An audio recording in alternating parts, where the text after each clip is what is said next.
Hello student, GS test 1 में आपको topic wise top 20 question analysis करने होंगे, जिन्हें सॉल्व करने के लिए आपके पास होगा मात्र 10 मिनट्स का टाइम। आइए स्टार्ट करते हैं। क्वेश्चन फर्स्ट, गौतम बुद्ध ने प्रथम उपदेश कहाँ दिया था? Option A Gaya, option B Sarnath, option C Shravasti, option D Kushinagar. तो इसका सही आंसर होगा ऑप्शन बी सारनाथ में। गौतम बुद्ध ने पाली भाषा में सर्वप्रथम यहीं पर अपना प्रथम उपदेश 5 ऋषियों को दिया था। यह स्थान वर्तमान में उत्तर प्रदेश के बनारस जिले में स्थित है, जबकि गया बिहार में है। नेक्स्ट क्वेश्चन, क्वेश्चन नंबर 2, निम्नलिखित में बौद्ध धर्म का त्रिरत्न किसे कहा जाता है? ऑप्शन ए 4 आर्य सत्य, ऑप्शन बी अष्टांगिक मार्ग, option C Tripitaka, option D Buddha धम्म संघ। तो इसका सही आंसर होगा ऑप्शन डी, बुद्ध धम्म तथा संघ। इन तीनों के लिए बौद्ध धर्म का त्रिरत्न कहा जाता है, जबकि त्रिपिटक के अंतर्गत बौद्ध साहित्य को रखा गया है, जिसमें विनय पिटक, सूत्र पिटक तथा अभिधम्म पिटक नाम के 3 ग्रंथ हैं।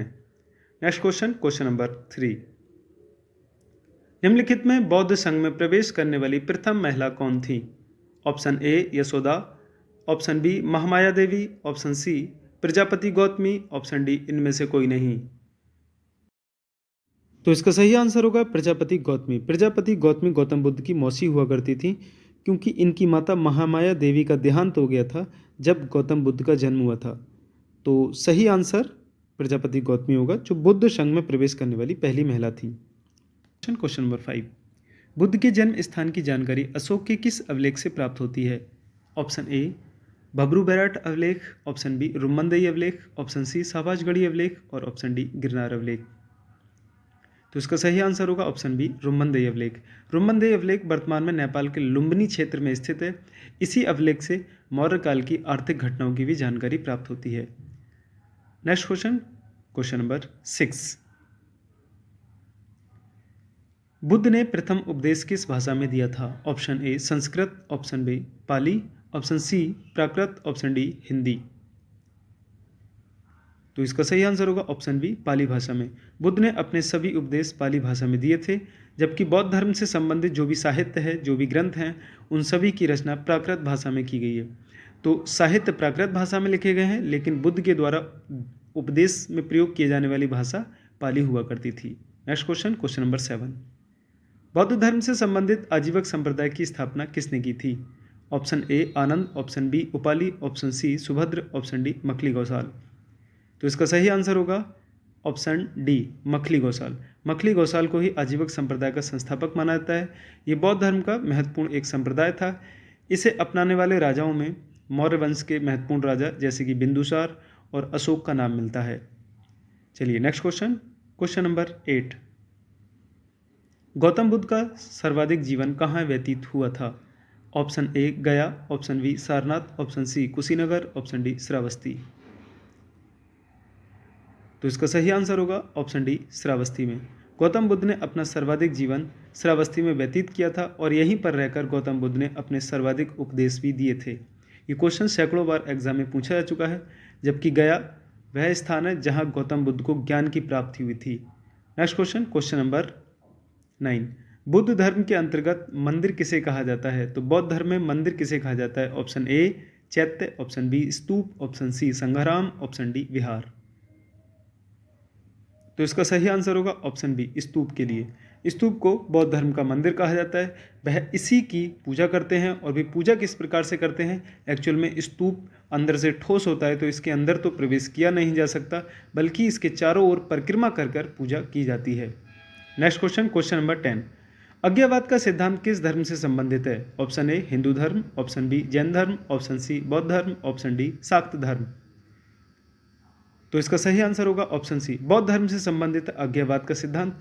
अज्ञावाद का मतलब होता है ईश्वर को ना मानना, अर्थात बौद्ध धर्म और जैन धर्म दोनों के ही फॉलोवर्स ईश्वर को स्वीकार नहीं करते हैं। यहाँ तक कि महावीर स्वामी और गौतम बुद्ध दोनों ने ही ईश्वर को स्वीकार नहीं किया था, इसलिए अज्ञावाद का सिद्धांत बौद्ध धर्म से संबंधित होगा। Next question, question number 11, Gautam Buddha के प्रथम गुरु कौन थे? Bhadrabahu, option B Sthulabhadra, option C Chenna, option D Alar कलाम।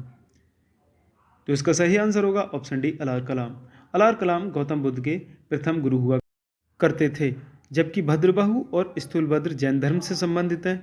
और रही बात चेन्ना की, तो चेन्ना इनका सारथी का नाम था जो इन्हें भ्रमण पर लेकर गया था, जहां इन्होंने 4 दृश्य देखे थे। Next question, question number 12।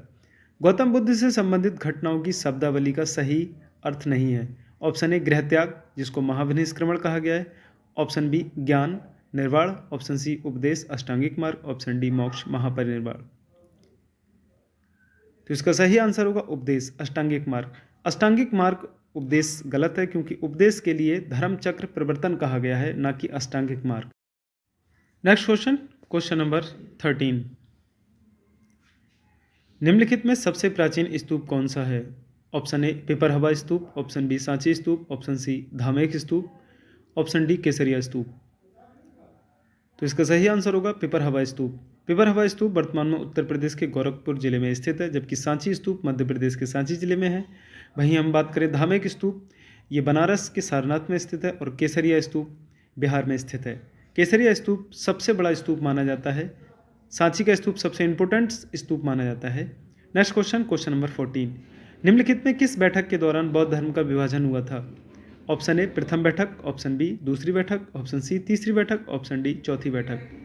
तो इसका सही आंसर होगा ऑप्शन बी दूसरी बैठक। दूसरी बैठक के दौरान ही बौद्ध धर्म का थेरवाद और महासंघिक नामक 2 भागों में इसका विभाजन हो गया था, जबकि चौथी बैठक के दौरान इन्हीं थेरवाद और महासंघिक को हीनयान तथा महायान के नाम से संबोधित किया गया। Next question, question number 15। Tripitaka ग्रंथों के अंतर्गत अभिधम्म पिटक की रचना किस बैठक में हुई थी? ऑप्शन ए प्रथम बैठक। ऑप्शन बी दूसरी बैठक। ऑप्शन सी तीसरी बैठक। ऑप्शन डी चौथी बैठक।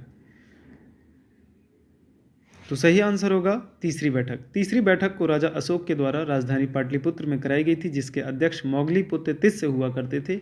और इसी बैठक के दौरान इन्होंने अभिधम्म पिटक की रचना की थी। ये बौद्ध धर्म का प्रमुख तीसरा ग्रंथ है। Next question, question number 16। निम्नलिखित में बौद्ध बैठक के आयोजन स्थल का सही मिलान नहीं है। ऑप्शन ए प्रथम बैठक राजगृह में। ऑप्शन बी दूसरी बैठक वैशाली में। तीसरी बैठक पाटलिपुत्र। और चौथी बैठक कुंडग्राम। तो इसका सही आंसर होगा ऑप्शन डी चौथी बैठक कुंडग्राम, जो कि गलत है, क्योंकि चौथी बैठक कुंडग्राम नहीं हुई थी, बल्कि कश्मीर के कुंडल वन में हुई थी। जबकि बात करें कुंडग्राम की, तो ये वह स्थान है जहां महावीर स्वामी का जन्म हुआ था। ये वर्तमान में बिहार में स्थित है। Next question, question number 17। बौद्ध धर्म के 10 नियम सिद्धांतों का उल्लेख किस ग्रंथ में किया गया है? Option A Sutta Pitaka. Option B Vinaya Pitaka. Option C Abhidhamma Pitaka. Option D Milinda पन्हो।